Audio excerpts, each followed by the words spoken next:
Now, let's dive deep into this big LGBTQ story for today. I'm Alex Morash, and let's queer up gay culture. Gay Twitter explodes on why does gay culture embrace Speedo-clad muscle boy social media pictures? It's an unknown. A recent picture on Twitter, which one man calls X, has sparked a lively debate about gay culture, body standards, and unrealistic expectations of beauty. The photo shows 18 gay guys, all appearing white and all in Speedos with athletic bodies, and the caption stating, quote, "You walk into a party and see this WYD, or what you doing," end quote. Social media users had a lot to say, with health and science reporter Benjamin Ryan writing, quote, "This is what I loathe most about urban gay male culture. Men whose entire world revolves around taking steroids and consorting with men with identical bodies and then documenting it all on social media. It's petty, sad, vicocious, boring, and deeply unhealthy in myriad ways," end quote. User Ashmetic Kid wrote, "I know a lot of gays want to hate on this, but they're often the same gays who want to be part of this kind of crowd so bad," end quote. And my apologies for getting your username wrong. Others say they would, quote, "ask for a dose," end quote, or that they would do, quote, "their coke," end quote.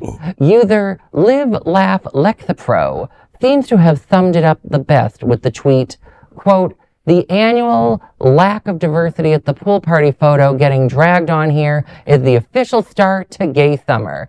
It's like our Groundhog Day." And well, I just want to start with, I am perplexed how pictures of attractive men, or in this case, allegedly attractive men, get so famous on Instagram of all places. Who knew? You know, I will say I am torn on one issue, because like I have seen a lot of photos that go around where it's like it's all white gays, and like I can only speak of my own experience. I'm like, I tend to be in majority white gay groups, but not all white. But then I also say to myself, we also don't pose for pictures, photos like we're at like our family bar mitzvah. So maybe it's like an all white only gay thing. Well, look, I mean, first of all, those people complain about, you know, the vacuous lives they lead. I'm like, okay, you know, you're like trying to be mean girl about something.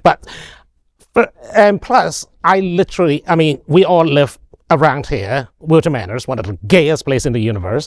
And you know what? Yes, there are those cliques of gym boys, but there are also bears, muscle bears, otters, puppies, you know, and people like kind of congregate based on their, well, you know, their lifestyle. I mean, for the lack of better right, word. I just have to add, Benjamin Ryan, I believe was his name. That was some word salad and trying too much to score with like an AP score and an SAT test. I have no idea what. Well, I'm sure if he is a bio, he must be very intelligent to be that kind of writer. So. Sure. But he sounded angry. Yeah, he sounded jealous. angry. He sounded like he wanted a piece of the action and he wasn't getting it. And, there's a whole bunch of things you can say about like that narrow quote that was out there. You know, pretty people are pretty people, and they could have done the same thing with a group of bears. And it, you know, there's also handsome just because, you know, even if they're bigger and stuff like that, they're very good looking. Yeah. So we all know the Bears of South Florida has an like monthly pool party, and that's not a bad looking group. All that, you know, no. I mean, there are a bunch of very handsome men in there that just happen to be a little hairier. So I think it's a bad representation to say that represents the opening of summer for us. Because that's what we all want to aspire to. I mean, there are. I mean, any of them out of bed, just and I mean, maybe one or two. In some aspects, that might be true in certain quarters. For example, Fire Island, which is extremely affluent and quite white, and you know you need to be extremely wealthy to get in, and of course they groom themselves up to the nines. Maybe that's true in Fire Island, but that doesn't apply to every other place. It doesn't apply to P-Town, Boston, Wilton. P-Town's not exactly a working class place. Yeah. P-Town's got a lot of money and less diversity.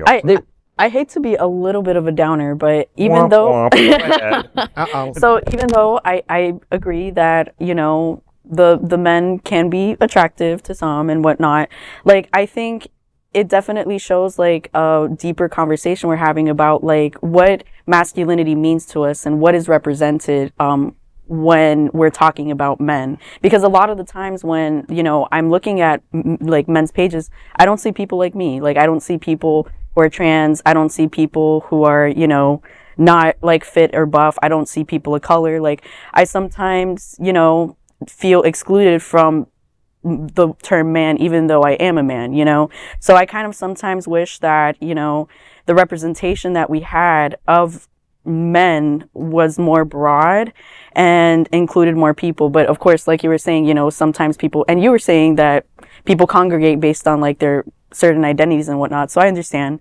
But man, like, I want to be included, you know? No, You should explore different things. I mean, there are different groups, subgenres, or as I call it, subgenres of gay men. And trust me, you will find one. The best one is, I guess, twink, but I'm not fit enough for it. The only positive I will say for sure on this, because, you know, earlier I was talking about Britney Spears 2007. The way body images were 20 years ago when I was like 20 versus now, sadly, this is progress compared to where we were 20 years ago. But there is one other aspect, like, because these were big muscle boys, we should talk about class on that. It's very hard to be poor and to afford the sort of life and protein and all the stuff to be looking like protein, some of those guys. Like the whole ripped look now, that's not a poor person's look at the end. Yeah. That's not to be ignored. I know, trust me, I would hate to eat like them. I mean, you eat is like broccoli and chicken. I'm like, good God, kill me. And steroids. Well, you don't eat steroids, but, you know, point taken. I think what it does is it's more of a mental, like, won't say the F word, but it's more of a mental F to most people, because you look at it and we've been all trained to go, we should look like this, the whole body positive image or lack of it. And, you know, growing up, I remember getting depressed when I would look at something like that. It's going back to your point, is I didn't fit in. I didn't look like them. I was a skinny Jewish kid. I wasn't, you know, I'd never had a stick 8-pack. That would never be me. So, you know, you start to question, are you good enough? And so there is a negative part of this, is like, what does it do to you mentally when that's what you're using as representation? So, but I think, like, to Bobby's point and stuff, there is so much out there right now that wasn't 20 years ago, where we have the groups like the Bears, or we have the Otters, or we have whole different groups of people that are out there representing different parts of our culture. And TV's even gotten better. You know, they no longer show just the San Francisco Pride Festival where someone's wearing a tutu and a scoop neck tank top and pink feathers, you know, representing what we are, and which we weren't. And that made it hard also growing up, because the only representation you had was that image, which wasn't who you are. Or, you know, 99% of us aren't that person on the float. So, you know, it goes all the way around. It's like, how do you fit in? And it's a bigger subject and a deeper conversation. Yeah, absolutely. Absolutely, and that is a big LGBTQ story for today. There is no other queer non-profit media platform like this in the entire world. Support our LGBTQ stories by subscribing and sharing Queer News Tonight.